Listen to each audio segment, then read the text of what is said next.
Bonjour et bienvenue à toutes et à tous pour cette Engage Call un peu particulier, puisque nous accueillons aujourd'hui deux personnalités engagées, deux représentantes de la génération, de la jeune génération engagée, à savoir Julie Pasquet et Caroline Mouille. On est absolument ravis de vous accueillir aujourd'hui dans un format en plus un peu spécial, puisque nous n'aurons pas de temps d'intelligence collective. Et comme vous êtes deux, eh bien, on s'est dit que nous aurions besoin d'un peu plus de temps pour que nous échangions et que la communauté échange avec vous pendant cette interview. Donc, bienvenue à tous pour cette heure et demie à peu près de temps d'échange et voilà, autour de ces questions fondamentales de l'engagement de la jeune génération. On va discuter de tout ça pendant une heure et demie, mais en fait, j'aimerais bien qu'on commence eh bien parce que vous vous présentiez. Et donc, Julie et Caroline, qui êtes-vous? Première question. Je vais prendre le début. Moi, c'est Caroline. J'ai 24 ans et je suis étudiante en école d'ingénieur agronome en fin d'études. Voilà, donc en stage, prête à arriver sur ce fameux marché du travail. Et je suis engagée dans le collectif Pour un réveil écologique depuis 1 an et demi. Et voilà, peut-être qu'on peut présenter un peu rapidement nos associations. Si tu veux, ouais. Ok. Et bah, pour un rêve écologique, c'est un groupe de plus de 32 000 étudiants qui se sont retrouvés en 2018 autour d'un constat commun qui est que le monde du travail auquel on est préparé n'est absolument pas à la hauteur des enjeux écologiques. Et que donc, c'est-à-dire voilà, l'ensemble des activités économiques et le système qu'elles portent sont un milieu d'avoir compris les enjeux. Et donc voilà, autour de ce manifeste qui est l'expression d'une frustration de nous voir contraints à travailler pour ces entreprises qui vont parfois même à l'envers de ce qu'il faudrait faire. Et voilà, donc le collectif Pour un écologique continue à porter le message du manifeste en allant challenger les entreprises et l'enseignement supérieur. Allez, on verra tout ça plus en détail, évidemment, un peu plus tard. Et toi, Julie? Enchantée, ravie d'être là avec vous. Donc moi, c'est Julie Pasquet, je suis étudiante aussi en dernière année, pareil, en stage de fin d'études comme Caroline. J'ai 23 ans et j'ai fait un double diplôme à Sciences Po à Toulouse et à Toulouse Business School. Et ça fait maintenant 3 ans et demi, 4 ans que je me mobilise pour les mouvements de jeunesse pour le climat. Mon engagement a commencé vraiment à Toulouse, au sein de mes écoles, dans les associations écolo de mes établissements. Et ensuite, petit à petit, ça a pris un peu plus d'ampleur au niveau local à Toulouse et maintenant au niveau national. Et je suis actuellement du coup vice-présidente du REFED, qui est le réseau des étudiants français pour le développement durable. Et je suis aussi présidente d'une autre association, un autre réseau qui s'appelle Together for Earth et qui est aussi un réseau du coup qui regroupe 70 associations étudiantes aujourd'hui et qui permet aux étudiants de se mobiliser localement face à l'urgence écologique et à l'urgence sociale. Et on est là pour accompagner, outiller, former les étudiants pour leur permettre d'être en capacité de s'engager, de faire bouger les lignes à échelle locale et aussi à échelle nationale. Merci, Julie. Merci à vous deux de cette présentation. Alors, ce qu'on peut dire globalement, c'est que toute la jeunesse, même si beaucoup s'engagent, n'est pas engagée de la même façon, sur les mêmes thématiques. Mais ce qui m'intéresse, moi, c'est de savoir pourquoi vous deux, vous vous êtes engagés. D'où vient, est-ce que c'est familial? D'où ça vient cet engagement qu'on sent vraiment dans vos tripes chevillées au corps? Ça vient d'où tout ça? Ça part de quoi? C'est des. Vas-y, Julie. Non, j'allais dire, c'est une question qui revient très souvent. Je ne sais pas toi, Caroline, mais c'est souvent une question qu'on nous pose tout de suite. Pardon si je suis pas original, désolé. Et c'est pas toujours évident, mais en fait, je dirais, pour moi, ça a été par étapes. C'est pas du tout, en fait, une prise de conscience que j'ai eue d'un coup et qui a été, en fait, un point de bascule unique. C'est des rencontres avec des personnes, c'est des échanges extrêmement enrichissants, c'est des débats aussi avec des personnes qui ont d'autres points de vue. Et en fait, c'est un cheminement qui s'est fait, c'est une bascule qui a été sur un certain temps long pour moi. Et j'ai aussi eu des points, des pics, un peu des moments. Et je me souviens que notamment les mouvements de la jeunesse pour le climat et le fait de me retrouver dans la rue avec des milliers de jeunes pour réclamer une planète viable, ça a été un moment hyper fort qui, pour moi, en fait, représente beaucoup l'engagement que j'ai aujourd'hui et qui est mon côté militante qui a besoin d'être dans la rue et d'utiliser l'espace public pour se faire entendre. D'accord. Et toi, Caroline? Je confirme déjà qu'on nous pose pas mal la question et c'est intéressant parce qu'en fait, on a autant de façons d'être arrivé à nos engagements que de personnes qu'on est. Moi, c'est vraiment, je dirais, très académique comme façon de faire, puisque je suis passée par une prépa où j'ai fait beaucoup de biologie. Et en fait, bah, voilà, la confrontation quotidienne avec les éléments du vivant m'a vachement rendue sensible à leur richesse, ouais, à leur sensibilité à eux, enfin à ce vivant qui m'entoure. Mhm. Et donc en fait, naturellement, après, en arrivant en école d'ingénieur et en commençant à réfléchir à mon mode de vie, il y a un moment où en fait, il y a une confrontation un peu inéluctable avec les réalités scientifiques et les limites planétaires. Et voilà, c'est pareil, en fait, quelque chose de très progressif au fur et à mesure des constats que je faisais dans mon quotidien, quoi, de mon quotidien et dans ma vie professionnelle, la vie à laquelle on me préparait. Et en fait, voilà, le fait de me retrouver à un moment à me dire, mais finalement, mon voyage, mon envie d'objet, c'est déjà porter atteinte à l'intégrité de quelque chose d'autre, que ce soit du vivant ou une autre personne. Voilà, c'est quelque chose qui m'a pas mal marqué. Et alors, du coup, presque un peu plus prosaïquement, on peut s'engager dans l'environnement, on peut s'engager pour des causes plus sociales ou plus sociétales, enfin plus sociales, dirais-je. Donc, pourquoi vous avez choisi en particulier cette cause climatique? Qu'est-ce que ça a réveillé en vous, en fait? Même, même en dépassant cette notion d'études ou de parcours académique. Ben, en fait, la cause climatique, là où c'est intéressant, c'est que on parle de climat, mais en fait, ça englobe plein d'autres réalités. Et nous, quand on dans nos quotidiens, quand on fait de l'écologie, on va dire, ça englobe à la fois cette notion très environnementale de ligne planétaire, de biodiversité, de ressources, tous ces constats qui sont menés par le GIEC, etc. Et des constats sociaux, en fait, parce que quand on essaye de trouver des solutions, quand on creuse petit à petit, qu'on déroule le fil de la bobine de ce qui nous a mené là, on se rend compte qu'il y a derrière un modèle économique, des modèles sociaux, et que c'est ça qui porte les enjeux et les problématiques. Donc en fait, on parle de climat, mais c'est un énorme écosystème. En fait, on sent très honnêtement, tout est lié, et c'est pour ça qu'on est là. Ok. Et toi, Julie? Oui, je pense en effet le côté écologique et climatique, c'est une porte d'entrée, mais qui nous fait prendre conscience du problème systémique et que inégalité sociale, inégalité liée au changement climatique sont extrêmement imbriquées et qu'en fait, on ne pourra pas changer la manière dont on vit, changer nos modes de vie si on n'a pas pris conscience que ces 2 choses, voilà, sont liées et doivent avancer ensemble. Donc en fait, moi, c'est vrai que ça a été ma porte d'entrée, la question climatique, mais qui m'a ouvert à un panel d'autres combats qui sont aussi les questions de féminisme, les questions d'inégalité sociale, les questions d'inclusion, qui sont finalement aujourd'hui tout un combat global qu'on porte tous et toutes. Et c'est vrai que j'ai du mal en fait à séparer et à dire en fait ce sont des combats différents. Non, en fait, on se bat juste pour la justice climatique, la justice sociale, et c'est un seul combat par lequel on a des points d'entrée différents. Et quand tu parles, par exemple, de l'engagement féministe, en quelque sorte, est-ce que tu veux parler d'écoféminisme? Comment tu fais le lien entre la question féministe et de la diversité homme-femme, enfin, Mmh. et ton engagement écologique? Bah, il y a en effet, il y a des choses qui sont très imbriquées comme la question de l'écoféminisme et qui sont liées en fait au système de domination qu'il existe aujourd'hui, notamment de domination des hommes sur les femmes, de domination de l'homme sur la nature. Et en fait, c'est tout ce système-là qu'on critique et qu'on vient essayer en fait de déficeler et de transformer. Donc évidemment que c'est profondément lié, et si on veut incarner le changement, il faut aussi incarner d'autres formes de vivre ensemble et de commun qu'on n'a pas assez aujourd'hui. Ok.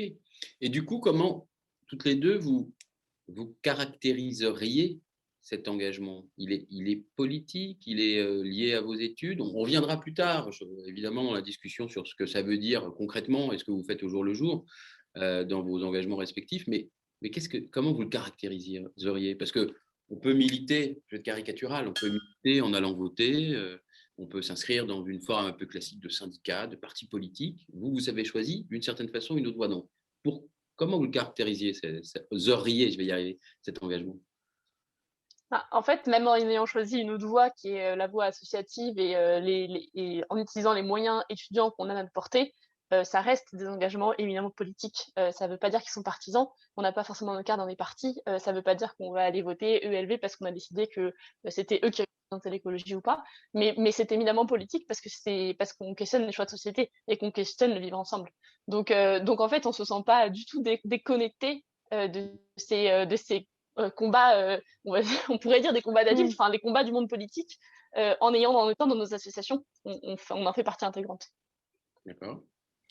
Et je dirais même, pour compléter, parce que je suis totalement d'accord avec ce qu'a dit Caroline, c'est même, enfin, c'est un engagement un peu existentiel. C'est de se dire, en fait, on se lève tous les jours, on se bat tous les jours pour vivre dans une planète viable et dans un monde à peu près soutenable et en tout cas souhaitable demain. Donc, en fait, j'ai l'impression que ça fait partie de nous, en fait, aujourd'hui. Et voilà, je sais pas, enfin moi je me définirais plus aujourd'hui sans cet engagement-là. Il fait partie de notre combat et pour, voilà, pour tout ce qu'on a défendu avant, mais c'est politique, c'est au-delà de ça, quoi. C'est aussi une question de vie et de choix de vie, je pense. Vous savez quoi? Vous n'avez pas été assez précise. Non, je plaisante, mais Camille Pichot nous dit: «J'ai encore du mal à faire le lien entre féminisme et écologisme, à part l'analogie entre la lutte contre l'oppresseur, entre guillemets, qui pourrait être l'homme sur le climat et l'homme avec un grand H et puis l'homme avec un petit H sur la femme». Est-ce que vous pouvez un peu, quelque part, je ne sais pas comment, aider Camille dans cette question, dans cette interrogation?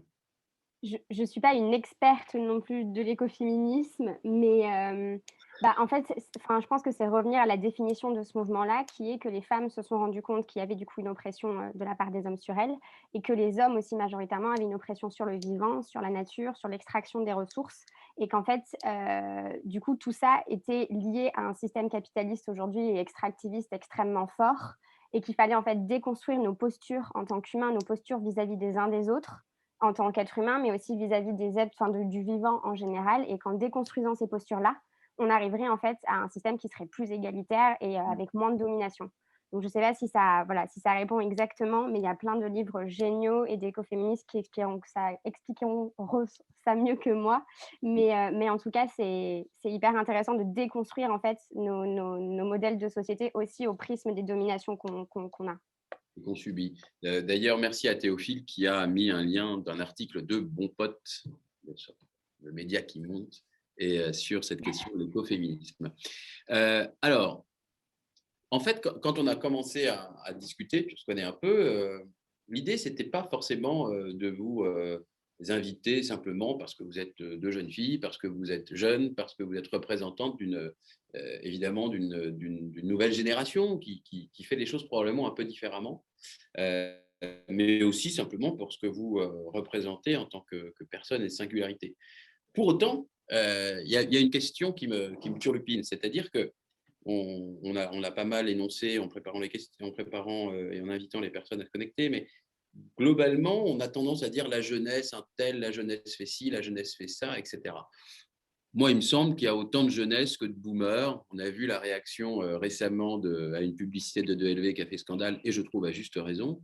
On a fait, nous, une étude à Engage sur l'engagement dans les boîtes des jeunes et des plus seniors. Et on était surpris que sur quelques questions, les seniors étaient plus engagés, en fait, finalement, parce que pour les jeunes, c'était peut-être plus compliqué, parce que la sécurité était évidemment plus complexe, financière, etc. Vous qui fréquentez cette génération, alors, une partie de cette génération, à travers les grandes écoles, l'univers, ça ne représente pas tout, bien évidemment, mais comment vous la caractériseriez? Est-ce qu'elle est vraiment si engagée que ça? Est-ce qu'elle s'engage par le clic? Est-ce qu'elle fait vraiment des actions construites et impactantes? En fait, c'est marrant, c'est une question aussi qu'on nous pose souvent. Enfin, en tout cas, ouais, un challenge qu'on nous met de nous dire finalement, vous n'êtes pas si nombreux que ça à agir. Et en fait, je pense que tout le monde serait étonné du nombre de conversations et du nombre de nos amis, de nos proches, de nos entourages qui se tournent vers nous et avec qui on dialogue à la fois pour parler d'écologie, pour poser des questions, pour partager un peu nos désarrois et pour faire part de nos idées, en fait.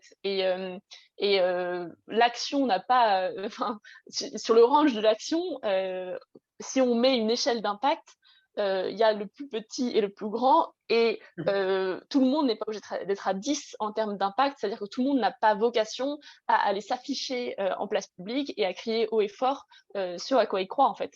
Les engagements des étudiants peuvent être très invisibles et pourtant très impactants dans leur cercle d'influence. Et ça, c'est quelque chose dont on parle pas assez, en fait. Et donc, moi, quand tu parles de caractériser l'engagement, moi, je dirais un peu quelque chose comme en puissance, en fait. C'est-à-dire qu'on est une majorité à sincèrement se poser ces questions-là. Ces questions, à être face à notre éco-anxiété, à avoir énormément de doutes sur là où on va. On n'a pas tous trouvé notre mode d'action. Mais en tout cas, on est beaucoup à le chercher. Et toi, Julie, tu répondrais la même chose?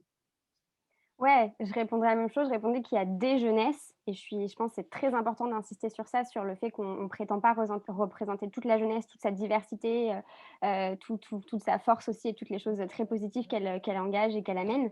Mais, mais je pense que le sujet important, c'est comment est-ce qu'on s'engage et quels sont les panels et le panel incroyable de manières de s'engager et certaines qu'on ne voit pas du tout. Et je suis d'accord avec Caroline sur le côté des relations interpersonnelles, de faire bouger ses parents et ses grands-parents sur des tout petits sujets au quotidien, mais ça, c'est de l'engagement, ça a aussi un impact et on est de plus en plus nombreux et nombreuses à s'engager là-dessus. Je pense que les mouvements de jeunesse pour le climat aussi ont quand même révélé à quel point la jeunesse peut faire bouger les lignes et a fait monter le sujet dans le débat public, à quel point on a aussi un pouvoir citoyen.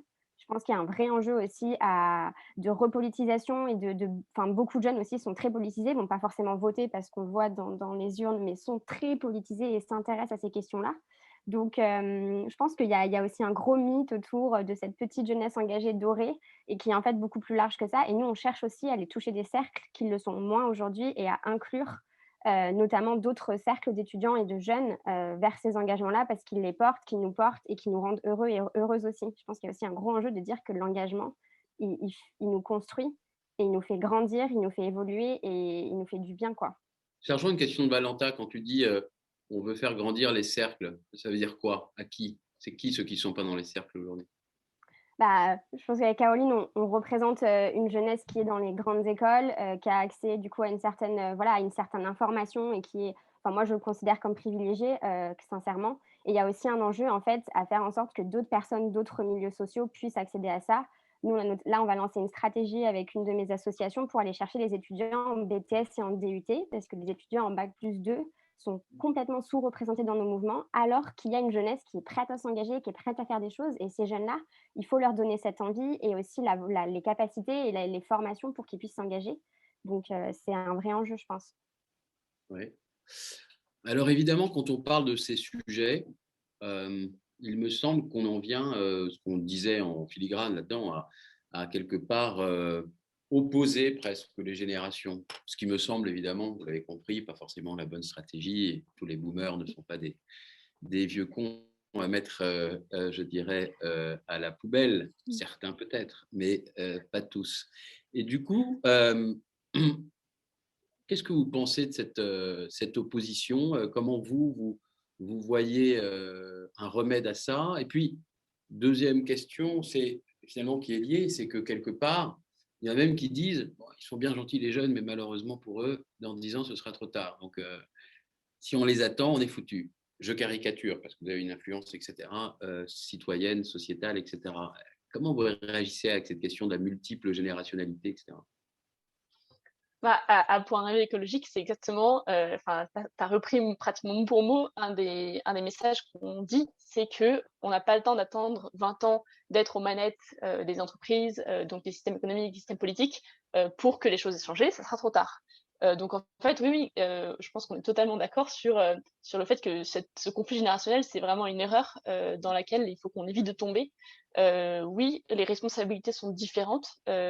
On n'a pas, nous, en ayant 20 ans, on n'a pas eu le même impact et on n'aura pas le même impact que nos parents, nos grands-parents.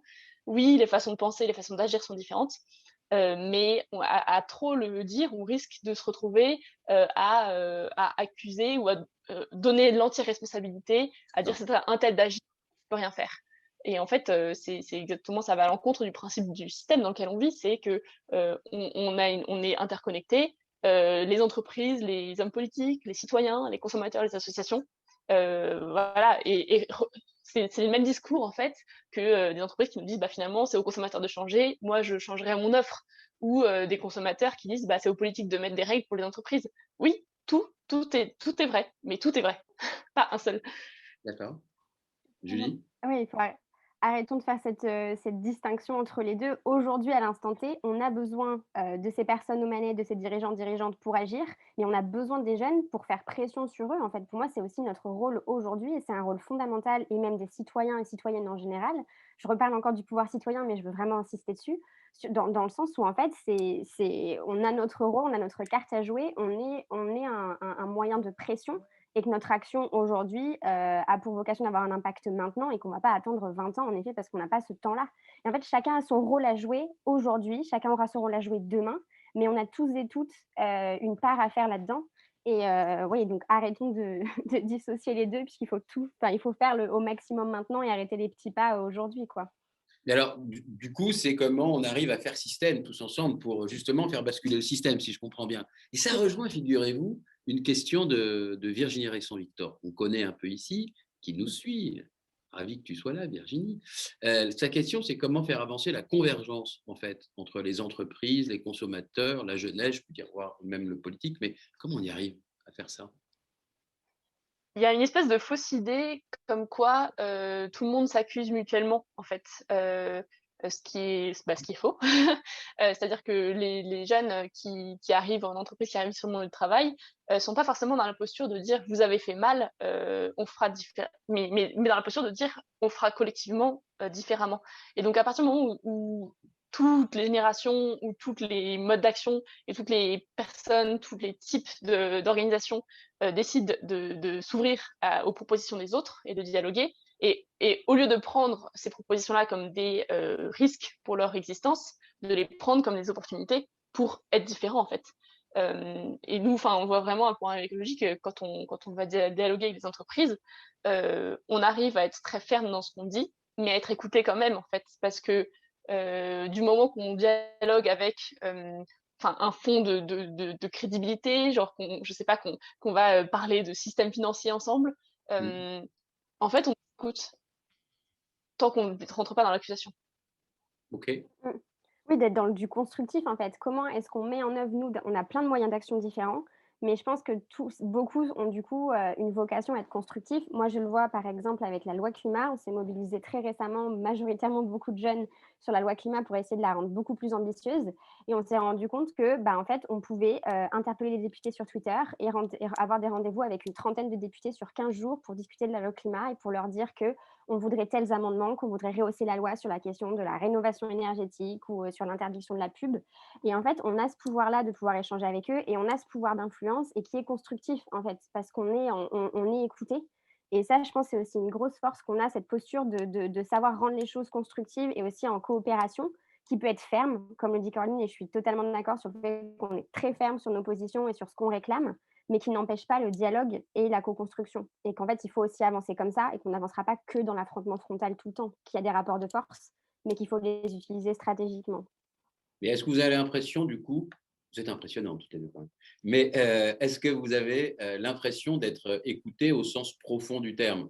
Parce que écouter d'une oreille et puis continuer à agir de l'autre, c'est pas pareil que d'écouter et de dire oui, bon, là, il faut qu'on se bouge. Vous avez compris mon propos. Et donc, on agit, on change, on transforme. Est-ce que ça, parce que derrière, il y a la question de Claire qui dit, oui, bon, il y a quand même le risque je veux dire, d'instrumentalisation de la jeunesse. On l'écoute, on dit qu'on a rencontré pour un réveil écologique et on continue à agir dans notre coin. Et c'est vrai que les jeunes engagés aujourd'hui, ils sont dans les médias, machin, etc. Mais vous avez l'impression que ça permet de changer les choses, qu'on ne se sert pas de vous presque. Euh, Ces impressions-là, en fait, on se repose la question à chaque fois, dans toutes les situations, à chaque fois qu'on rencontre quelqu'un. Il y a peut-être des entreprises qui le font pour intérêt. Là où nous, on se prémunit d'être intégralement intégrés dans leur manipulation, c'est qu'on continue à les dénoncer, en fait. Si ça n'avance pas, on continue à le faire. On les rencontre, on dialogue avec eux. S'il n'y a pas d'actions qui sont prises, on n'a aucune raison de les valoriser plus que d'autres. Donc on va continuer à les pousser. Et ils seront pas protégés entre guillemets de quoi que ce soit comme scandale. On va pas s'empêcher de dénoncer le greenwashing. On va pas, voilà. Donc c'est quelque chose d'important. Oui. Je vais aller plus loin, ça sera pour Julie peut-être. Mais d'accord, vous dites que vous dénoncez, que vous empêchez le greenwashing. Je suis provocateur volontairement, hein. Mais comment vous mesurez votre impact? Comment vous vous dites, tiens, en 1 an, en 2 ans, en 3 ans, on a réussi à faire… Parce que c'est dur l'influence, parce que si on ne le mesure pas, on peut croire qu'on en a, on n'en a pas tant que ça. Donc, comment vous mesurez? Et surtout que c'est après nécessaire, c'est aussi un peu à la mode ce mot de mesure d'impact, mais comment vous mesurez votre impact? Savoir si vous avez été efficace ou pas? Ah, Mmh. Je pense qu'il y a plein de moyens et pour moi, ça dépend vraiment des projets, des stratégies, comment on est sur Donne-nous des chaque exemples. projet et des objectifs. Ouais, ouais. Typiquement, je vais reprendre la loi climat, mais c'est un peu mon quotidien en ce moment et on s'est beaucoup mobilisé sur ce sujet. 1re chose qu'on arrive à mesurer, c'est notre montée en compétences. Je n'ai jamais Ah, autant super. gagné en compétences en 4 mois sur, une mobilisation et sur un projet. Que ce soit en termes de plaidoyer, suivi de la loi, suivi législatif, rédaction d'amendements, interpellation des députés, niveau local, niveau national, mobilisation, rendez-vous avec les députés. Enfin, c'était absolument incroyable. Mmh. On en est arrivé à aller même, enfin voilà, avoir on a été empêchés de manifester, on a réclamé un recours auprès du tribunal qu'on a gagné pour pouvoir remanifester. En fait, on a eu cette montée en compétences incroyable d'un nombre incalculable de jeunes qui se sont emparés de ça, qu'on a formés, qu'on a réussi à amener à pouvoir agir concrètement et ça, pour moi, c'est extrêmement fort. Et la deuxième chose qui est aussi importante, c'est le nombre de personnes qui nous rejoignent, qui rejoignent les rangs de nos associations, qui rejoignent les rangs de nos réseaux. Ça, on peut aussi le mesurer et c'est quelque chose qui grandit de plus en plus et c'est évident, quoi. Et après, pour compléter, on a quand même un certain nombre de signaux forts, dans le monde économique. Je pense notamment, à la DG d'Engie qui, parlait au MEDEF, du fait que, maintenant en entretien d'embauche, ces recruteurs avaient parfois l'impression de passer l'entretien à la place des candidats. Tellement les candidats posaient de questions, étaient pertinents et poussaient, pour avoir, les réponses qu'ils souhaitaient, en fait. Donc du côté de l'emploi et de l'intégration des jeunes dans le monde du travail, il y a des vrais signaux qu'on voit et qui sont témoignés, dont les entreprises témoignent, en fait. Après, que le système économique qui est derrière bouge, ça, c'est une autre histoire. C'est plus long, ça prend un peu de temps, puis on est beaucoup à s'en occuper et beaucoup à être à la fois parfois enthousiaste et parfois dans la frustration. Oui, bien sûr.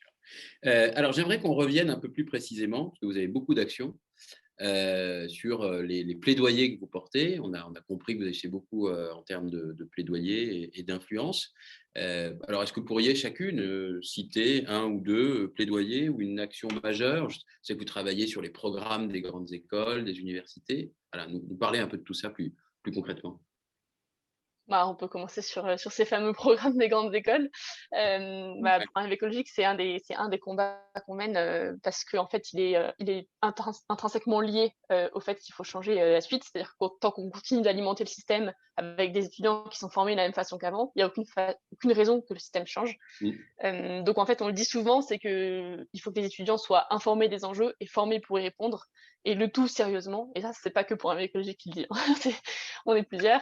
Qu'est-ce que ça veut dire d'être formé? Ça veut dire que les étudiants sont capables de comprendre les mécanismes physico-chimiques à l'œuvre dans le dérèglement climatique, qu'ils ont une idée des ordres de grandeur, des enchaînements de causes à conséquences. Ça veut dire qu'ils sont capables de comprendre les liens entre ces dérèglements et nos activités humaines, donc de l'ensemble de nos activités. Et ça veut dire qu'on doit être en mesure d'y apporter des réponses sérieuses et éclairées. Donc dans chaque cursus spécialisé, par exemple en finance verte, en économie, en comptabilité carbone, mais aussi de façon transversale, puisque voilà, on fonctionne, le but c'est quand même de dépasser les silos et d'être transdisciplinaire dans nos réponses qu'on apporte. Donc ça, c'est un des gros combats, c'est pour présenter un peu les enjeux de l'enseignement supérieur. Après, la façon Voilà, dont comment vous ça se faites? décline, Mm. il y a plein de modes d'action différents. Le premier, c'est quand même les étudiants au sein de leurs établissements qui, eux, se mobilisent beaucoup pour participer au changement à la fois méthode et contenu de leur programme. Il y a des centaines d'étudiants dans tous les établissements qui se parlent, qui dialoguent avec leurs enseignants à ce sujet-là. Il y a aussi la question des institutionnels qui encadrent l'enseignement supérieur, que ce soit le ministère d'enseignement supérieur, les conférences, la conférence des grandes écoles, etc., qui donnent des cadres aux établissements, qui donnent des cadres au programme. Et avec eux, il y a beaucoup de questions de quels sont les leviers comment dire, à lever pour permettre aux établissements cette libération, cette respiration et qu'ils puissent changer leur programme. Alors, Mmh. je réagis là-dessus. J'ai été enseigné pendant une semaine récemment dans une grande école de management. Je ne dirais pas laquelle. Et voilà, j'avais un programme autour de toutes ces questions de transition, de défis du XXIe siècle, etc. Et j'ai été éberlué de voir que sur les 25 qui avaient choisi ce cours, hein, et c'était les troisième années, il y en avait 5 qui s'y connaissaient un tout petit peu, enfin profondément un peu ou qui étaient engagés dedans. Les 20 autres, j'avais l'impression peut-être que j'étais pas aussi patient que je le souhaitais, mais enfin, ça ne se sentait pas très investi. Puis surtout, les 5 qui l'étaient nous ont dit c'est la première fois qu'on entend ça. Et ils étaient en 3e année. C'est la première fois que dans le cadre de cours, on se pose ces questions-là. Et globalement, on essaye de faire changer. Ça ne marche pas du tout. Vous, qu'est-ce que vous en pensez? Ça avance un petit peu, ça avance pas du tout. Qu'est-ce qui freine en fait finalement? Pourquoi ça marche pas mieux? C'est à cause des profs, c'est à cause de l'administration? Allez, on se lâche, on dit les choses. Il y a plein de raisons. On va on a le temps, on va les lister. Non, Claire, vous ne savez pas quelle école. C'est une grande école qui est plutôt dans l'ouest de la France. Allez. Il y a un premier blocage qui est quand même assez notable, c'est les freins idéologiques. Là, je vais parler un peu spécifiquement, mais que ce soit en école d'ingénieur ou en école de commerce, on est dans certains paradigmes qu'on continue à nous enseigner et dans lequel les enseignants qui nous enseignent ont grandi, continuent à travailler, et eux, ils ont beaucoup de difficultés à s'en sortir. En école d'ingénieur, quand on nous demande de sortir de cet idéal techniciste de comme quoi il y aurait une solution technique à apporter à chaque problème, c'est encore assez tabou, même dans les dialogues. C'est-à-dire que quand les étudiants vont voir leurs enseignants en leur disant j'ai un problème, j'ai une dissonance cognitive, en face, l'enseignant, il a tendance à apporter quand même cette pierre technique que lui a reçue. Ça, c'est un énorme frein. Donc, c'est la formation des enseignants, un premier frein. Il y a, pour compléter sur ça et sur les questions aussi un peu plus systémiques, il y a aussi des soucis dans ces écoles, notamment en école de management, puisqu'en plus j'ai fait une école de commerce. Pas grave, on t'excuse, moi aussi. Ouais. La question des classements. En fait, d'aujourd'hui, en fait, on classe les écoles en fonction de certains critères qui ne sont pas du tout les critères que nous, on prône dans le monde de demain, qui ne sont pas du tout la formation aux enjeux écologiques, à la transition écologique et au dérèglement climatique, quoi. Donc, en fait, aussi, vu qu'elles ne sont pas évaluées sur ça, c'est pas forcément une priorité pour elles parce qu'elles visent aussi ce classement et à monter le classement. Donc ça, c'est aussi il y a des groupes de travail chez les jeunes, chez les étudiants qui travaillent sur la question des classements, et je sais que Caroline bosse beaucoup sur ces sujets par rapport à ça. Ça, c'est un vrai problème. Un autre souci, je pense aussi pour les jeunes, c'est le fait de se retrouver et de ne pas se sentir seul. Moi, c'est aussi quelque chose que j'ai beaucoup retrouvé auprès des étudiants qui se retrouvent dans ces écoles, qui sont un peu en dissonance cognitive et qui se sentent extrêmement seuls, qui ne savent pas à qui en parler, qui se retrouvent qui se retrouvent un peu perdus. Et nous, je pense qu'avec nos associations, on essaye de contrer ça, de dire vous n'êtes pas seuls, on est aussi là, on est plein à se poser les mêmes questions, on va y réfléchir ensemble et on va y aller collectivement, parce que cette force du collectif, elle est extrêmement puissante. Donc je pense qu'on le voit tous les jours, et il y a un enjeu à aller chercher ces personnes-là qui sont en train de basculer pour les accompagner, parce que ça s'accompagne en fait, le fait de basculer, ça peut être très violent. Et il faut, je pense, avoir des structures, et nous, on essaye en tout cas d'être là pour les amener, leur montrer le côté positif de cette prise de conscience. Donc, oui, je suis d'accord avec ça, mais en fait, il faut qu'on aille plus vite. Donc, en fait, quand vous allez voir les directeurs de ces écoles ou de ces BTS ou UT, peu importe leur niveau, leur forme, bac plus 2, bac plus 5, mais pourquoi ils ne bougent pas, en fait? Ils ne vous comprennent pas, ils n'entendent pas, c'est leur système cognitif qui dysfonctionne parce que ce n'est pas ce qu'ils ont appris et ce n'est pas ce qu'ils ont prôné, même pendant 40 ans, il faut aussi se mettre à leur place. Bien sûr qu'il y a un fond de ça. Il y a un fond de ça dans toute action. Enfin, que ce soit là, on parle d'enseignement supérieur, mais c'est le même problème avec nos hommes politiques, c'est le même problème, enfin, nos hommes et femmes politiques, c'est le même problème avec nos hommes et femmes économiques. Les écoles, ils n'ont pas les administrateurs, ils n'ont pas les actionnaires derrière. Non, mais au fond, il y a une question d'appropriation émotionnelle et de compréhension des enjeux. Moi, en tant qu'individu, qu'est-ce que j'ai compris des enjeux? Est-ce que quand je rentre chez moi le soir, je peux me détacher de la question ou pas? Est-ce que mes enfants à la maison m'en parlent? C'est évidemment que derrière tout ça, il y a l'humain qui gère, il y a l'humain qui est directeur ou directrice. Et souvent, c'est ça, dans les établissements, quand on dialogue avec les enseignants, ceux qui sont les plus réticents au début, souvent, c'est juste qu'ils reconnaissent eux-mêmes qu'ils ont un manque de connaissances sur le sujet. Et quand on en parle et quand on approfondit la question avec eux, l'engagement vient petit à petit aussi. Julie? Tu n'as pas l'impression que c'est...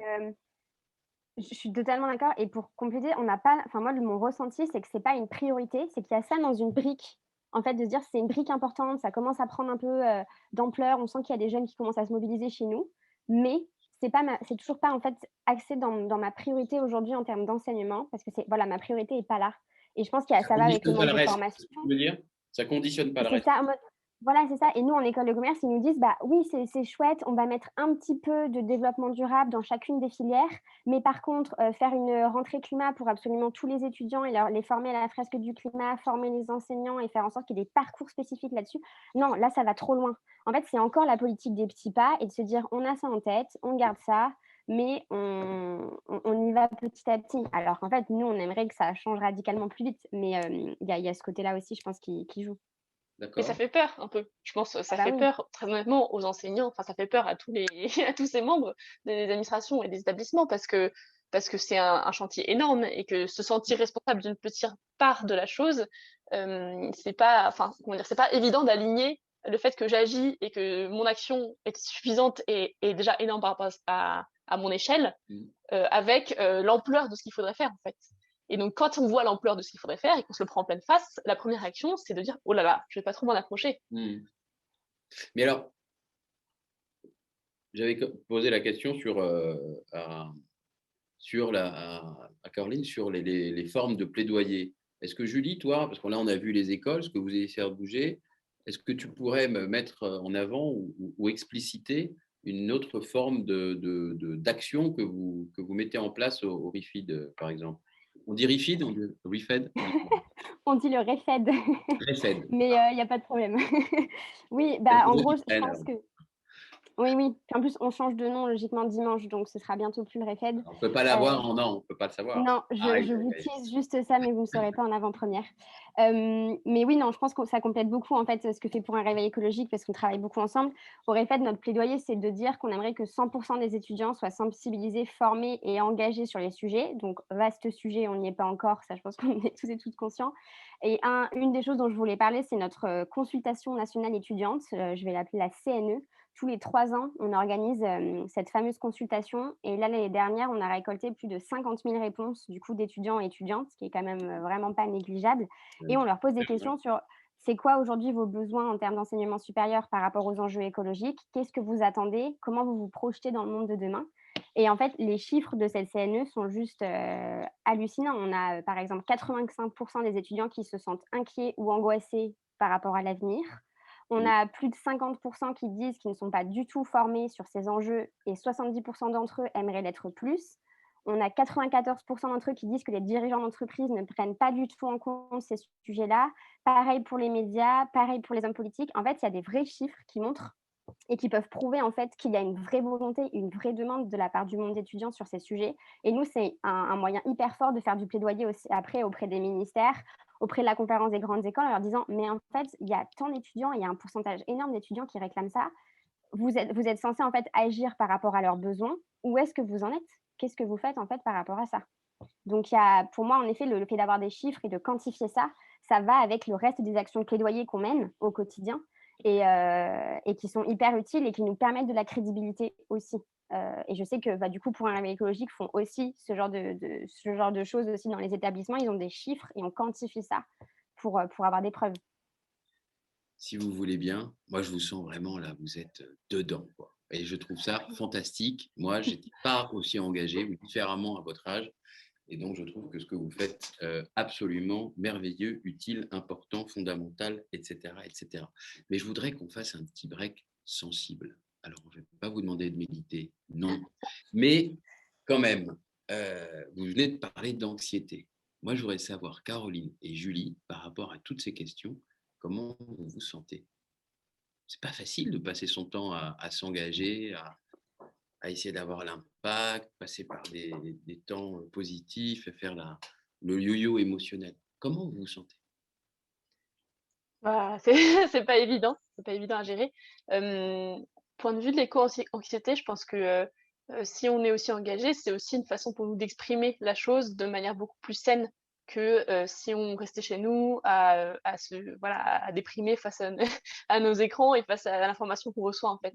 Il y a une espèce d'illusion dont enfin, je pense qu'on a conscience aussi, «OK, je fais avancer les choses. Au moins je fais ma petite part, quoi». Peu importe, la part que c'est. Enfin, dans les faits, je sais pas trop, quel est l'impact réel de ce que je fais moi à titre individuel. En tout cas, ça me permet de dégager cette pression sur quelque chose, en fait et de le faire de façon aussi possible constructive quand même. Mais en tout cas, l'éco-anxiété disparaît pas vraiment du tout. Et ça nous revient souvent dans la tête. Et ça nous revient d'autant plus, je pense, enfin, en tout cas, moi, c'est personnel, quand il y a des échecs, quand il y a en face qui nous écoute pas ou qui nous pose une question tellement à côté de la plaque qu'on se dit, mais c'est pas possible, lui, il m'a pas, enfin, il a rien compris. Euh, et là, on se dit, mince, en fait, le Et chemin là, est dans ce cas-là, encore tu long. es en colère? Tu es en colère? Tu ressens quoi? Ou du désespérance? À Baissage des bras? force, on commence à être un peu, à se protéger et à déconnecter, en fait, à dire: «Bah, c'est leur problème». Enfin, je suis pas responsable de l'entièreté de De ces tout. personnes sur terre. Je te le Mais, confirme, Caroline. mais évidemment qu'il y a une part de ça quand même, une part de colère un peu. Ok. Et toi, Julie? C'est de la colère? C'est quoi? Ouais, je pense que j'ai plein d'émotions, mais moi, en effet, je pense que j'ai beaucoup de colère. La colère est aussi un moyen, de s'engager, de manière assez forte. Là, je reviens encore sur la loi climat, mais c'est aussi la colère de ce manque d'ambition qui m'a donné envie de faire plein de choses. C'est vrai que s'engager quand on est jeune, c'est aussi se prendre plein de claques. Je pense qu'il y a enfin vraiment, c'est se prendre des claques et c'est faire le yo-yo émotionnel, d'avoir des jours où on se dit que ça va trop bien et le lendemain, c'est beaucoup plus difficile et ça, je l'ai vraiment vu, en fait, dans mon engagement, des phases où c'est plus ou moins dur et ce qui me sauve, moi, je trouve, c'est le fait qu'on soit en collectif et qu'on soit plein à s'échanger là-dessus, à témoigner. On fait des cercles de parole, on a des lieux aussi pour échanger sur ces sujets et ça, vraiment, c'est une force incroyable et que ce soit dans tous les milieux, hein. Je parle pour le milieu étudiant, mais je pense que c'est pareil pour les gens qui ne se sentent pas bien dans leur boulot, dans le monde professionnel, en Pour les famille, vieux enfin comme vraiment nous. partout. Mais non, mais c'est vraiment hyper important de se sentir écouté, de sentir qu'il y a des gens qui ressentent la même chose que nous et moi, je ne m'en sortirais pas si j'avais pas ces personnes qui comprennent et si j'avais pas l'engagement aussi comme dit Caroline, c'est aussi, en fait, un moyen pour nous d'exprimer nos émotions en s'engageant, en ayant l'impression d'être utile à la société, de faire des choses qui ont pas toujours l'impact escompté, réussissent pas toujours, mais ça nous fait bouger, ça nous fait tester des choses, monter en compétences et connaître aussi le monde qui nous entoure et mieux connaître, voilà, enfin, comment, les leviers pour changer les choses donc Virginie ouais. demande à ce qu'on l'accueille parfois en tant que boomer quand elle se sent pas bien. Vous voudrez bien l'accueillir de temps en temps dans vos salles de parole. Vous pourrez faire ça pour elle. Yes. Ça, c'est chouette. Non, pour en revenir, j'aime beaucoup un sociologue qui s'appelle Stéphane Hugon, qu'on a fait intervenir ici, et qui parle quelque part de la génération Nos Futurs. Je crois qu'on en avait parlé, vous avez lu, oui, il avait fait une petite vidéo que je trouvais très pertinente. Vous vous reconnaissez, vous, dans cette définition d'une génération Nos Futurs? Parce que Nos Futurs, on va dire, planétaires, c'est un peu triste, là, après on va se remotiver. Mais Nos Futurs planétaires, la chute de la sixième, enfin, la disparition de la biodiversité, évidemment le dérèglement climatique, et puis nos futurs, parce que finalement, vous, en tant qu'individu, qu'est-ce que vous allez faire dans 3-4 ans, tout ça, tout c'est compliqué, et puis cette insécurité, ou peut-être cette instabilité qu'il y a devant vous, qu'est-ce que comment vous réagissez quand je vous dis vous êtes les nouveaux punks, quoi, en fait, des années 90, mais dans les années 2020, c'est-à-dire les nouveaux nos futurs? Ça vous parle? Moi, à titre personnel, je m'y retrouve totalement, oui. C'est exactement le sentiment que j'ai de naviguer à vue, en fait, d'avancer au jour le jour, petit pas par petit pas. Clairement, quand j'ai commencé à prendre suffisamment conscience des enjeux pour ne plus me les cacher, tout s'effondre. C'est-à-dire que la suite, le programme qu'on nous demande de prévoir en école, de nous dire où est-ce que tu te vois dans 5 ans, ce sera quoi ton métier de rêve, et dans 10 ans, c'est quoi tes ambitions professionnelles, et tout ça, ça tombe en miettes, en fait, directement, parce que ça n'a aucun sens et aucune réalité scientifique. Donc il y a un moment où on tombe de haut, et après, euh, il y a une forme d'apaisement vis-à-vis de ça. Mais c'est un peu compliqué aussi, il faut se sentir légitime à se dire, en fait, je vais vivre dans un monde où tout sera plus présent au sens temporel du terme, il faudra que je vive plus au présent, et donc que je sois plus adaptable, que je sois très réactive, et que j'ai confiance en mes capacités, et que je devienne super multitasking, en fait, que je sois capable de tout faire. Donc Parce que un warrior de la natation, quoi. Mais ça fait peur aussi, non? Non? Non, ça excite ou ça fait peur? Ça fait envie ou ça fait peur? Les les deux? deux, Ouais, Mmh. mmh. Julie? Ouais, ouais, non, c'est sûr. Moi, c'est vrai que la question quand on pose la question pourquoi vous vous engagez, on se dit on s'engage aussi pour notre avenir, pour essayer de voir un peu le bout du tunnel et en fait, on n'y arrive pas aujourd'hui. Enfin, c'est vrai que moi, j'ai trop du mal à me projeter, à imaginer même le monde dans lequel on a envie de vivre. Nous, le monde qu'on prône, c'est hyper compliqué, je trouve, de se l'imaginer au vu de tout ce qu'on a accumulé dans cette société actuelle. Ouais, franchement, je pense que depuis que je suis engagée, moi qui suis quelqu'un qui me projette beaucoup de base, je savais exactement quel métier je voulais faire, à quel moment de ma vie je Carrière, ferais à ça, 50 ça, ans, ça. j'ai tracé. Ah moi je suis extrêmement, comme ça et en fait, l'engagement m'a prouvé que je ne pouvais pas faire ça et maintenant, je ne sais pas ce que je fais dans 3 semaines et c'est très OK et j'ai appris en fait à vivre avec ça, mais c'est un vrai changement personnel de se dire l'adaptabilité, ça va être au cœur de nos modes de vie.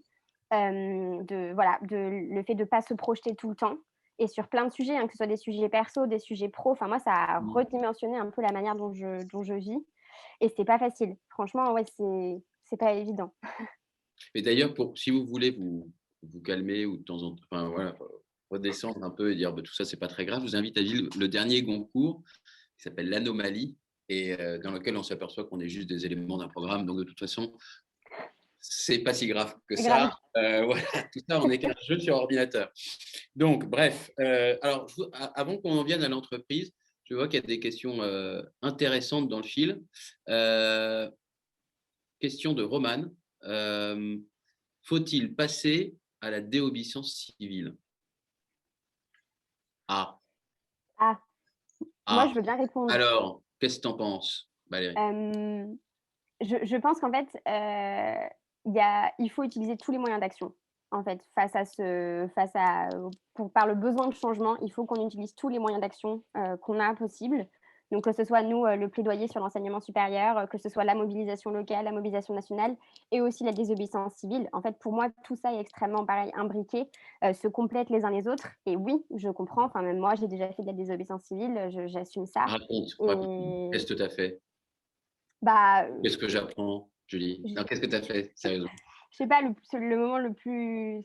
Ouais, ce qui m'a le plus marqué, c'est qu'on a bloqué un pont. On était en manifestation pour le climat qui était légal et en fait, on s'est dit qu'on voulait aller plus loin et on a fini par en fait aller sur un pont et bloquer le pont. Et c'était une très très belle image et un très très beau moment. Enfin, c'est des petites choses comme ça. Et après, ça va de éteindre les lumières, vous savez, des magasins la nuit qui restent allumés. Et ce sont Ouais, il y en a qui le mais font. qui sont des petites actions de désobéissance civile qui permettent un premier pas dans cet engagement à des choses après beaucoup plus radicales et beaucoup plus puissantes. Mais oui, c'est un moyen extrêmement utile comme tout plein d'autres moyens. Il n'y a pas que la désobéissance civile et on a besoin de toutes ces sphères pour pouvoir permettre le changement. Enfin, j'en suis assez persuadée.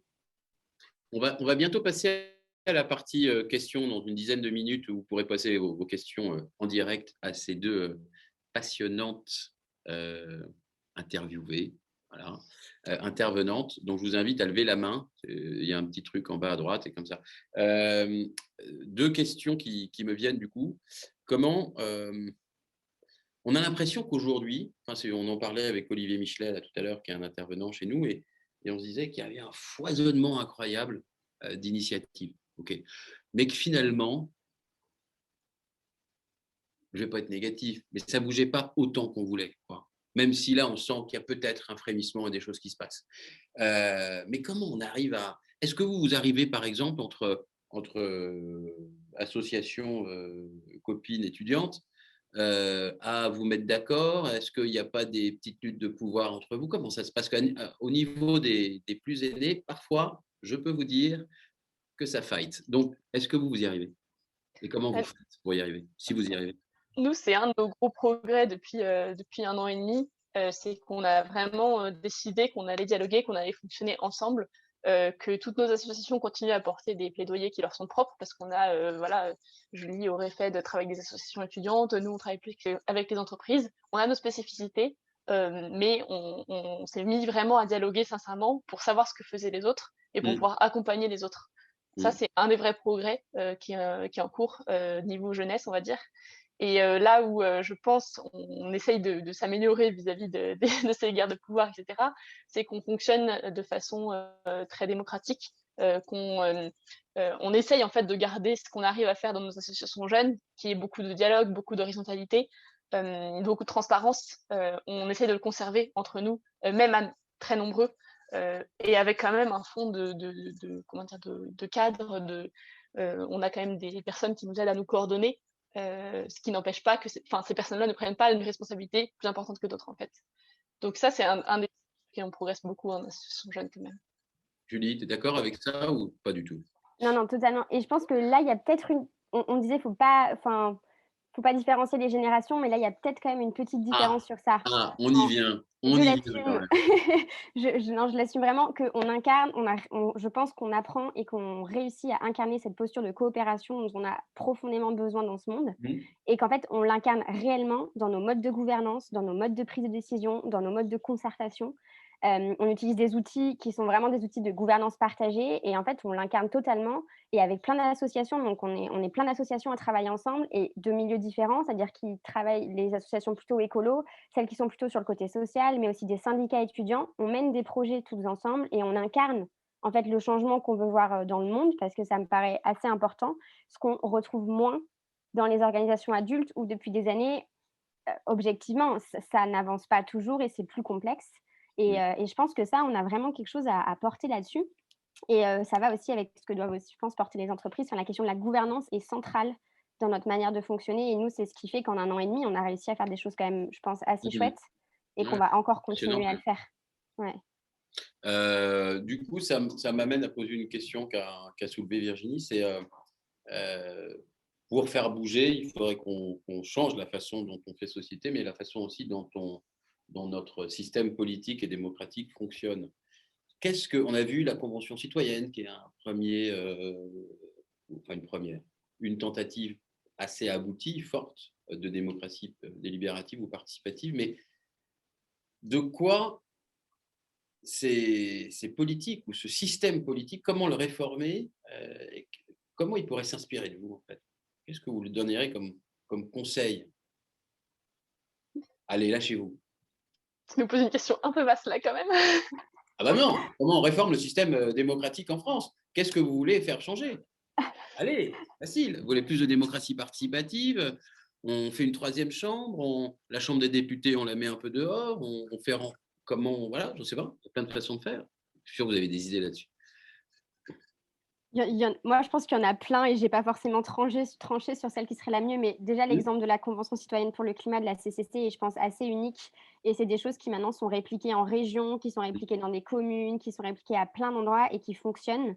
Cette démocratie délibérative par le tirage au sort, moi, j'y crois beaucoup et je pense que c'est un moyen aussi de mieux faire société parce qu'on a des instances plus représentatives et le fond du problème, moi, c'est aussi le manque de représentation. Aujourd'hui, le problème de l'Assemblée nationale, c'est qu'on n'a pas d'employés, on n'a pas d'ouvriers, on n'a pas de classe populaire qui nous représente en fait. Et ça, pour moi, j'aimerais qu'on puisse changer ça. Et je lisais un livre, Le prix de la démocratie de Julia Cagé, là récemment. Je vous conseille en tout cas cette lecture. Et qui aimerait qu'on garde en fait le système des deux chambres, mais qu'au sein de l'Assemblée nationale, on puisse avoir des représentants, beaucoup plus de représentants des classes qui ne sont pas représentées aujourd'hui. Et le problème aussi du cumul des mandats, où en fait, si on arrêtait de cumuler les mandats et qu'on puisse avoir que un ou Ça, deux il y a eu des mandats. progrès là-dessus quand même, non?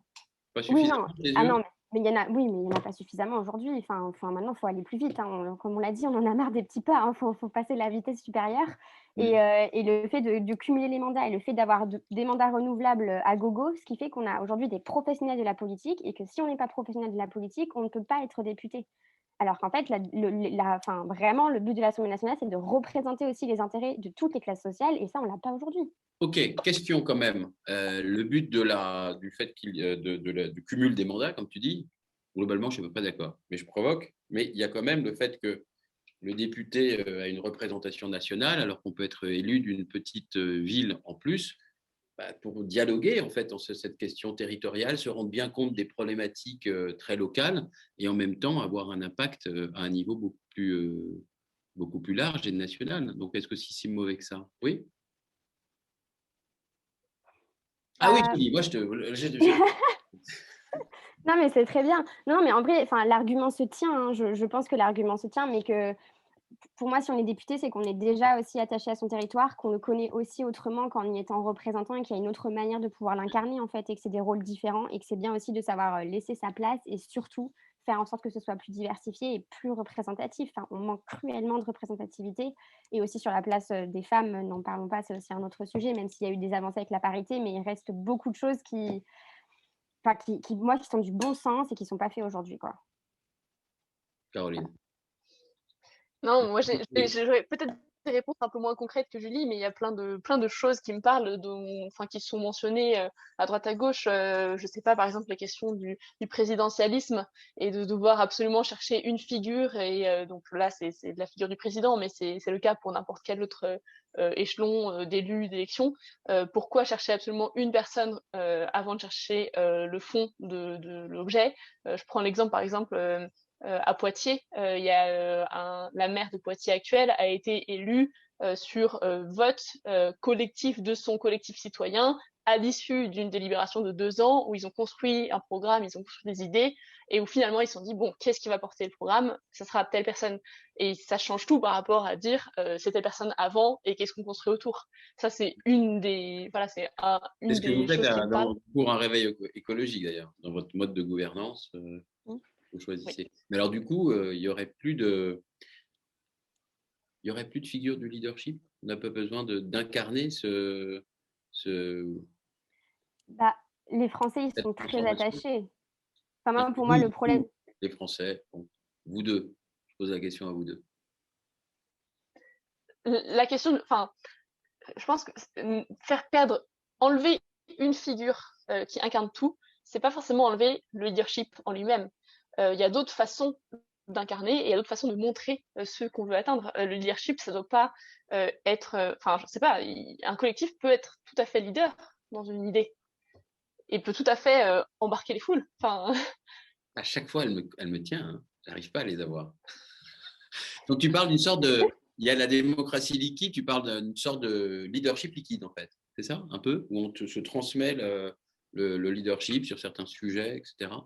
j'ai bien conscience que c'est un idéal, hein, mais Non, mais ce n'est pas un idéal. Nous, on le promeut absolument chez non. ce leadership liquide, on essaie de l'enseigner, etc. D'ailleurs, s'il y a quelqu'un qui peut aller voir sur Internet et nous mettre la définition du leadership liquide, je pense que ou de la démocratie liquide. Leadership liquide, ça ne doit pas encore y être. Et pour qu'on puisse se renseigner là-dessus, je pense que ce ne serait pas inutile. Alors, du coup, avant de passer à la parole aux citoyens, j'aimerais qu'on aborde un dernier sujet, c'est le sujet de l'entreprise. Vous allez bientôt être, hélas, pour vous, sur le marché du travail. Je ne sais pas ce que vous voulez y faire. Ça m'intéressait de savoir ce que vous voudriez faire d'ailleurs. Est-ce que vous voulez entrer dans des grands groupes, lancer des initiatives, en vivre, je ne sais pas, comme on dit, des startups ou en tout cas des projets innovants et intelligents autour de toutes ces idées. Est-ce que vous y croyez encore? Est-ce que ce sont que des greenwashers et vous n'y rentrerez pas et vous chercherez à faire autre chose? Vous en êtes où, vous deux? Ah là, je vous demande de vous projeter à plus de 2 jours. Voilà. Même si Ça va la être génération compliqué. de futur. bah écoute, je vais prendre le début. Honnêtement, moi, j'ai du mal à y croire. J'ai du mal à croire au système de l'entreprise. J'ai du mal à croire aux grands groupes. C'est un peu ambigu parce que fondamentalement, ça revient à la question de la sincérité. En face, on a des gens tout à fait sincères, tout à fait à l'écoute, mais qui ont juste aucun pouvoir d'action en fait. Et réciproquement, il y a des gens qui sont qui sont pas du tout sincères. Donc en fait, il y a un peu trop de risques, je trouve, de perdre mon temps dans des entreprises très structurées, très grosses. Personnellement, c'est un modèle auquel je crois plus. Et accessoirement, il y a quand même aussi cette notion de l'entreprise fonctionne pour un produit, pour un service, autour de son propre idéal et de sa propre quête de profit, qui me parle plus du tout en fait. Donc moi, à titre personnel, j'ai vraiment du mal à me projeter dans un monde de l'entreprise. Et oui, mais si toi, tu n'y vas pas, question classique, hein, ce sont ceux qui sont les moins engagés qui vont prendre la place et les entreprises ne bougeront pas, non? Tu penses vouloir faire bouger de l'extérieur, mais qu'est-ce que tu veux faire? Et bah, je pense que typiquement, c'est faux parce qu'en fait, au sein de Point écologique, on a Ah, aussi des gens qui sont tout à fait convaincus, avec qui je pourrais avoir les mêmes ambitions, mais qui eux vont se dire, bah non, moi je vais y aller. d'accord. C'est vraiment un choix personnel. Et bon, il y a des gens qui vous diraient, abandonnez tout, ça sert plus à rien d'aller les bouger. Bah si on se sent l'âme d'un conquérant et qu'on pense pouvoir avoir les moyens d'action surtout, et qu'on sait qu'en face on sera écouté, qu'on n'y va pas vainement, bah tant mieux, allez-y. Pour moi, c'est pas du tout incompatible. Mais alors toi, tu veux faire quoi? Tu n'as pas répondu à cette question, tu as juste dit je ne peux pas faire ça. Ah oui. Là, je te tiens, là, je ne te lâcherai pas.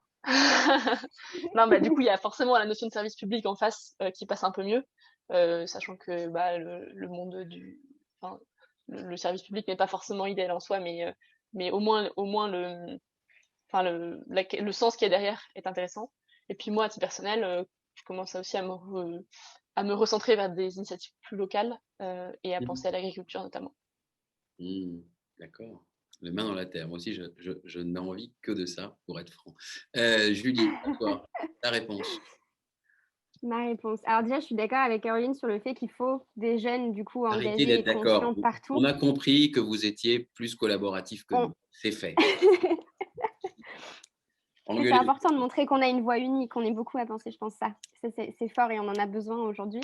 Mais non, qu'il faut des jeunes engagés et conscients partout. Il en faut chez Total, il en faut qu'ils fassent de la politique, il en faut dans des toutes petites entreprises, il en faut qu'ils lancent leurs écolieux et des modèles alternatifs. Enfin voilà, il en faut partout. Moi, personnellement, je ne sais pas. Je ne vais pas avoir, je pense, de réponse exacte, Jérôme, à ça. Je pense que je vais accepter cette réponse. Oui, non, et ouais, moi, mon gros dilemme, c'est comment je continue de faire ma vie de militante et d'engagée qui fait partie de moi et comment j'ai aussi un travail à côté, en fait. Enfin, moi, c'est plus cet équilibre qui, aujourd'hui, me questionne beaucoup. Là, je suis en stage de fin d'études et j'ai plutôt fait des stages dans le secteur du conseil, puisque j'aime bien le secteur du conseil.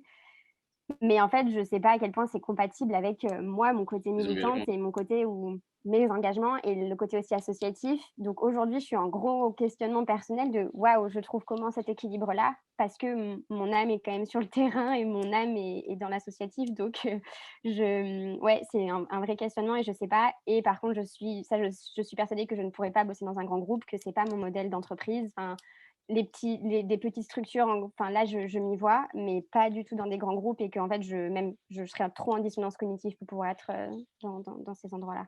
Et du coup, les ONG, vous les classez où les ONG? C'est vieillot, c'est un ancien mode d'action?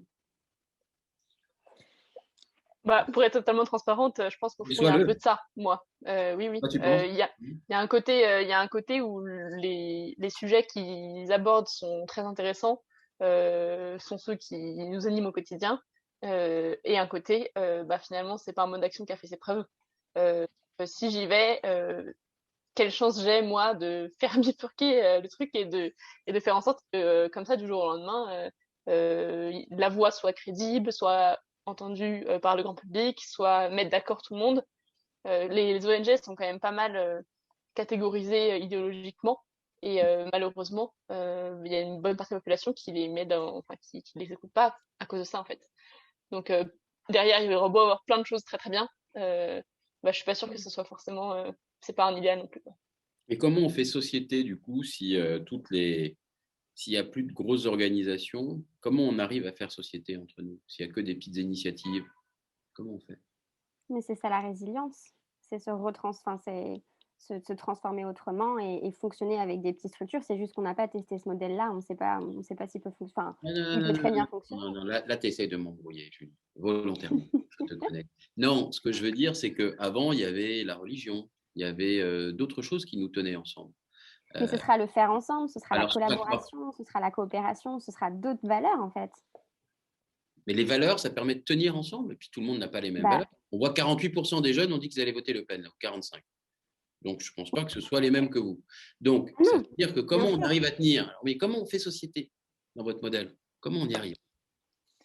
En Si on fait, est tous éparpillés, oui, vous comprenez ma question? Enfin, vous voyez ce que j'essaie d'exprimer? j'ai l'impression qu'il y a une peur intrinsèque qui est de se dire, mais si on n'est pas absolument tous au courant de tout ce qui se fait et que en haut, il n'y a pas quelqu'un qui gère tout le monde d'un coup, on va s'éparpiller, on va devenir, on va s'engueuler, on va se battre. Mais en fait, je sais même pas si c'est légitime d'avoir cette peur. On n'a pas non plus expérimenté des échelles plus petites qui fonctionnent en cercle concentrique et qui, dans les cercles d'influence, se suffisent à elles-mêmes et dialoguent avec ce qu'il faut en fait et ont de la part d'un État suffisamment d'orientation, comment dire, de mise en avant, enfin l'État qui pourrait être, je sais pas, guide, tu vois, et orienter les choses au lieu de vouloir absolument imposer le cadre qui fonctionnerait pour tout le monde. fait, c'est illusoire aussi de penser que la règle qu'on impose à un moment vaut pour les 500 millions de Français, pour les 10 ans à venir et pour l'ensemble du territoire.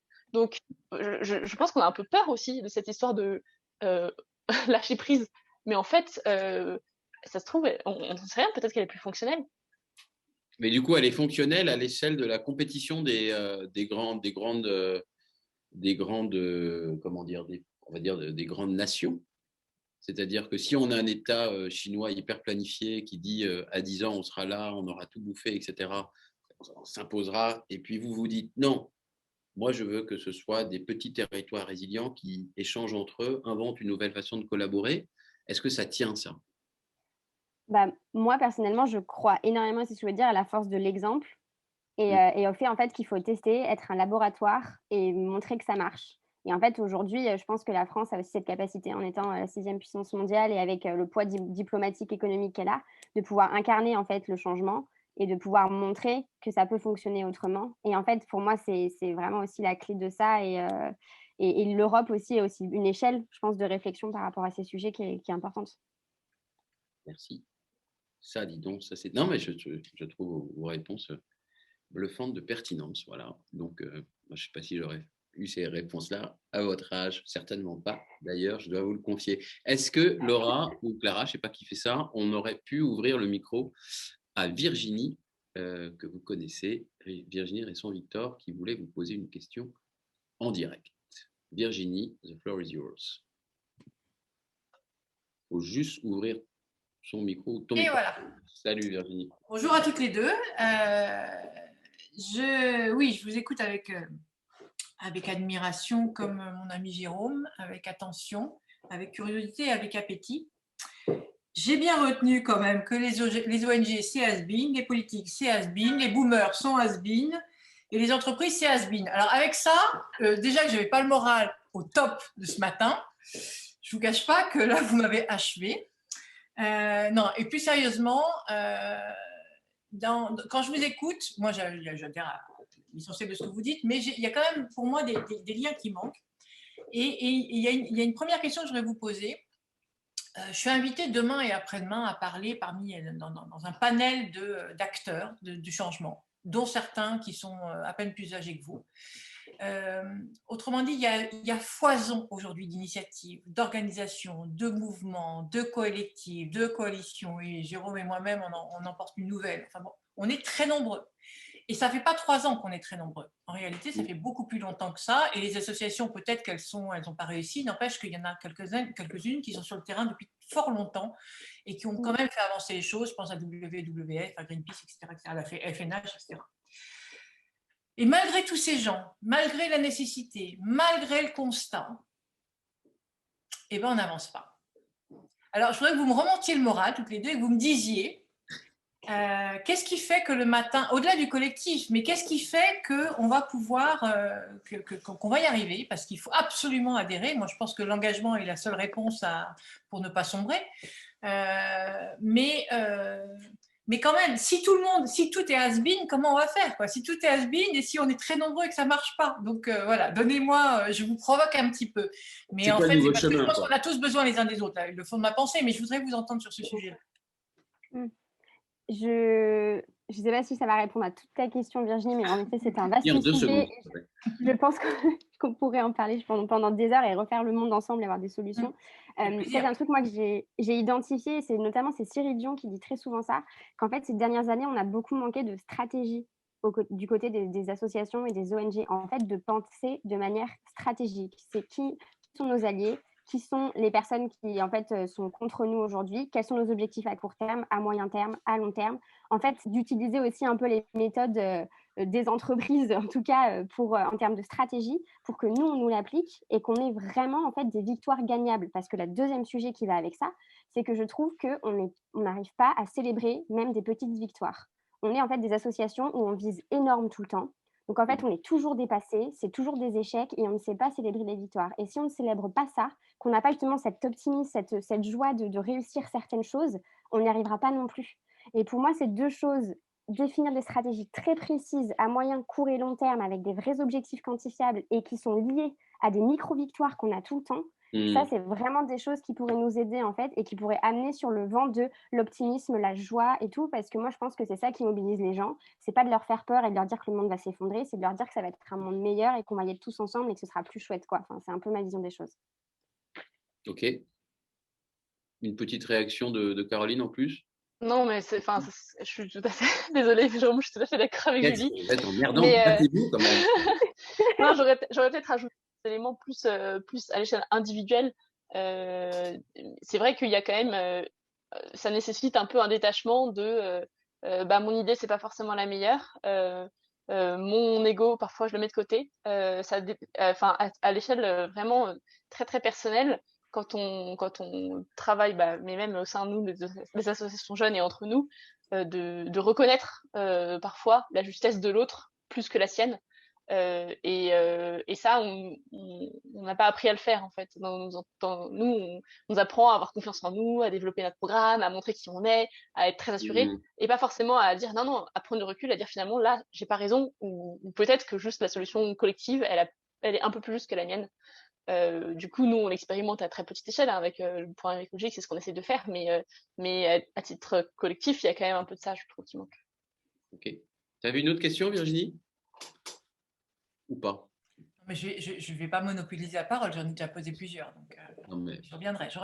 Alors, je te remercie, Virginie. Et puis, nous allons ouvrir le micro à Julien Marcinkowski, qui avait une question à vous poser. Julien, mon cher, c'est à toi.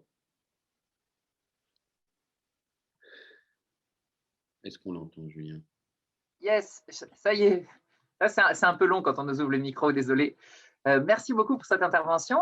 Et je rebondis sur ce que tu disais, Julie, qu'on a besoin de faire un peu rêver les gens, de montrer que ce sera un avenir plus chouette et d'y aller tous et tout ensemble. Du coup, ma question, alors déjà peut-être une petite remarque préalable, c'est ce que j'écrivais dans le chat, c'est que est-ce que vous saviez déjà que le bonheur ne croît plus en Europe depuis 1973? Donc en fait, on est juste en train de détruire le monde pour strictement rien. C'est juste qu'on a des croyances dans la tête, que toujours plus riche, que la technologie, que tout ça vendu par les fictions, etc. Donc d'où la puissance des récits. Et donc ma question est la suivante. Si vous aviez une baguette magique, si vous pouviez créer le monde que vous vouliez, ça ressemblerait à quoi? Est-ce que tu pourrais ne pas utiliser les questions que je veux poser à la fin? Ah merde. C'est vrai, j'avais oublié. C'est soit une question que je pose. Mais c'est pas grave. Allez, vous répondez maintenant. C'est pas grave.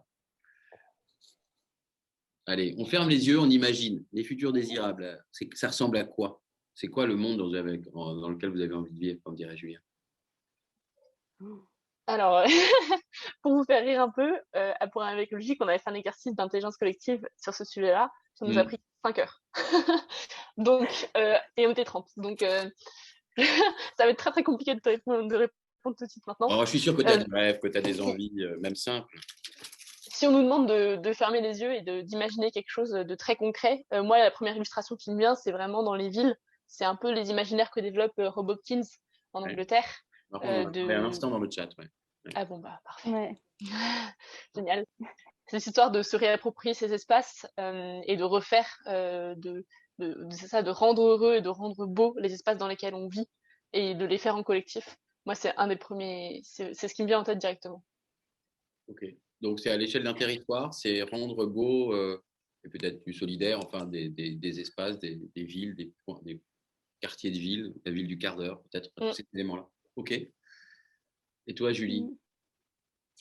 Je pense que je vois aussi des choses plutôt très locales sur les territoires où je reviens sur une notion qu'on a dit tout à l'heure, mais de collectif, de coopération, pour sortir du monde aussi très individualiste dans lequel on est. Et je pense que Julien, ça revient à ce que tu disais sur la quête du profit, la quête de son confort personnel. Pour moi, il faut sortir de ce paradigme-là et que ça se fera au niveau local avec des communautés qu'on connaît, de création de liens, en transformant l'école et l'éducation, en permettant aussi vraiment au niveau local d'avoir des temps de communauté, de pouvoir avoir un pouvoir local aussi qui se fait en collectif. Pour moi, il y a vraiment cette notion qui doit nous guider dans le monde qu'on fait demain, c'est comment on intègre ces notions-là de communauté, de collectif, d'engagement ensemble dans nos manières de vivre et à travers, voilà, comme je disais, l'éducation, le monde professionnel, à travers l'agriculture et l'inclusion, parce que je vois aussi ces mondes-là avec des personnes extrêmement différentes, avec plein de personnes de couleur, avec des personnes qui viennent d'autres pays, qu'on puisse accueillir aussi des migrants, migrantes. On n'a pas parlé de ce sujet, mais c'est un vrai sujet. Enfin, que ce soit aussi un monde très ouvert Se questionner pourquoi pas sur les frontières, je n'en sais rien, ça j'avoue que je suis pas allée aussi loin que ça, mais il y a aussi une grosse notion d'inclusion et de mixité à avoir en tête et que moi j'espère prôner plus tard, quoi. Donc voilà. Et donc, pour rester dans ce… Merci Julien. Si vous avez… Ah, il y a quelqu'un d'autre qui pose une question, donc je vais ouvrir le micro. C'est Max Heiter. On aime beaucoup ici. Je suis ravi de te voir, Max. Allez, question de Max. Pardon. Excusez-moi. Salut. Bonjour, bonjour. Et merci, hein, c'est super. Juste, j'interviens, Julie, sur ce que vous venez de dire.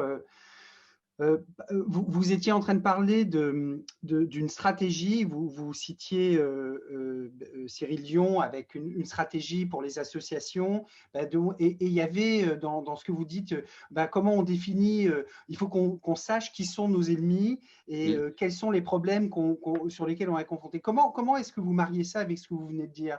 Vous voyez, c'est-à-dire, bon, moi j'y vois un peu une contradiction, c'est-à-dire qu'on ne peut pas d'un côté se dire tiens, voilà, là il y a les méchants, il y a les gens qu'il va falloir qu'on les a. Hein, ça c'est bien, Max, tu les as coincés. Les vieux comme nous. Et d'un autre côté, tout ce que vous venez de dire sur ce truc d'inclusion, sur lequel je suis évidemment tout à fait d'accord. Alors, il y a des méchants. Il y a des méchants. Ouais, non, mais bien sûr, mais il y a une différence entre connaître ses adversaires et les identifier et vouloir complètement les détruire et être dans une notion guerrière. Enfin, c'est pour moi deux choses très différentes. C'est juste qu'on ne peut pas, en fait, établir des stratégies sans savoir qui sont les personnes qui sont dans notre camp, nos alliés. Là, en ce moment, on appelle ça le power mapping. Localement, on va essayer de chercher les alliés, les personnes qui peuvent nous aider par rapport aux députés aujourd'hui de la majorité qui, grosso modo, ne veulent pas voter une loi plus ambitieuse. Donc, c'est des adversaires en soi, mais ça ne veut pas dire qu'on va aller leur taper dessus. Enfin, il y a une vraie notion et en fait, il faut connaître son environnement, connaître son écosystème pour mieux trouver les bonnes stratégies pour y arriver. Moi, c'est vraiment en fait de cette manière-là que je le vois et ça me paraît assez essentiel, tout en incarnant dans nos manières de faire la stratégie, en incarnant ça, en travaillant collectivement, en arrivant à faire écosystème au sein de l'écosystème, justement. Nous, on essaie de l'incarner dans l'écosystème jeune sur les questions climatiques et les questions d'écologie, avec des stratégies, en les co-construisant de manière collective, avec de l'intelligence collective, avec de la coopération, mais en identifiant bien qu'aujourd'hui, il y a certaines personnes et il y a des systèmes et des regroupements qui sont plus ou moins de notre côté. Bon, c'est une belle réponse quand même. C'est une belle réponse. Non, mais je trouve que c'est une belle réponse, personnellement. Oui, absolument, bien sûr. Mais bon, voilà, moi, je reste… je me dis… je sais pas quelle est votre impression, mais c'est comment on fait les choses ensemble, en fait. Pour moi, c'est quand même de ça dont il s'agit. Et qu'est-ce qui fait que les gens vont avoir envie de rejoindre ce qu'on propose ? Comment on fait que les gens adhèrent ? Là, vous êtes super intelligente, tout bien, etc. Moi, je sais pas, voilà, socialement, comment on fait, voilà, comment on va créer comment quelque chose ensemble ? Comment on fait quelque chose de vraiment ensemble pour pas tomber dans une certaine forme d'abîme. Moi, très, très basiquement, je trouve qu'on vit une séparation, on vit des gens, on a les gens qui pensent comme nous, on a les gens qui sont du même bord, enfin, on vit énormément de séparation et on vit de relativement peu d'unité et relativement peu de…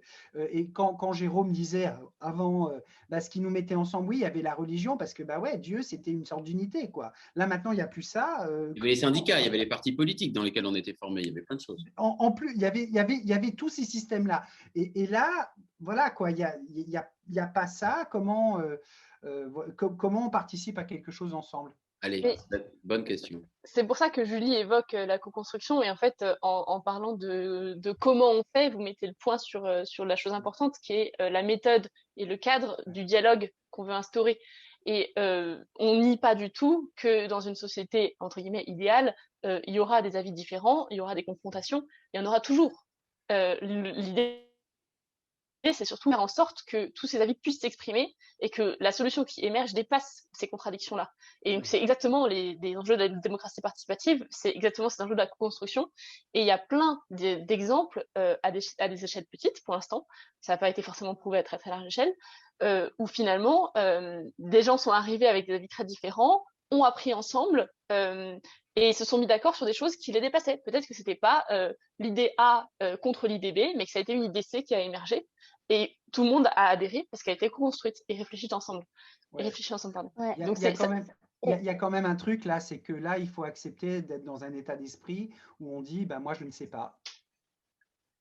Et combien de gens ont ça?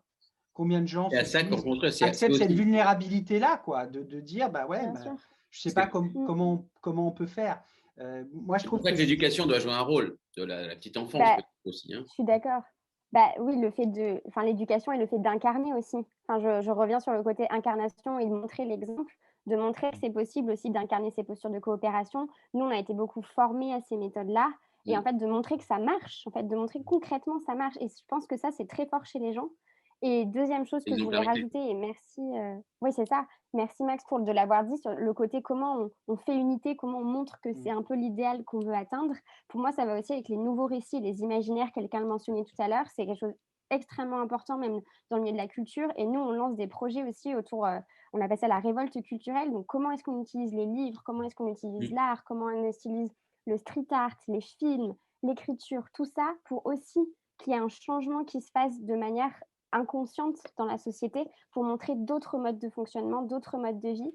Et ça, les jeunes s'emparent aussi de ces sujets-là et de la culture et de l'art pour transformer les choses. Et ça, c'est aussi, je pense, très intéressant d'y réfléchir en termes d'imaginaire.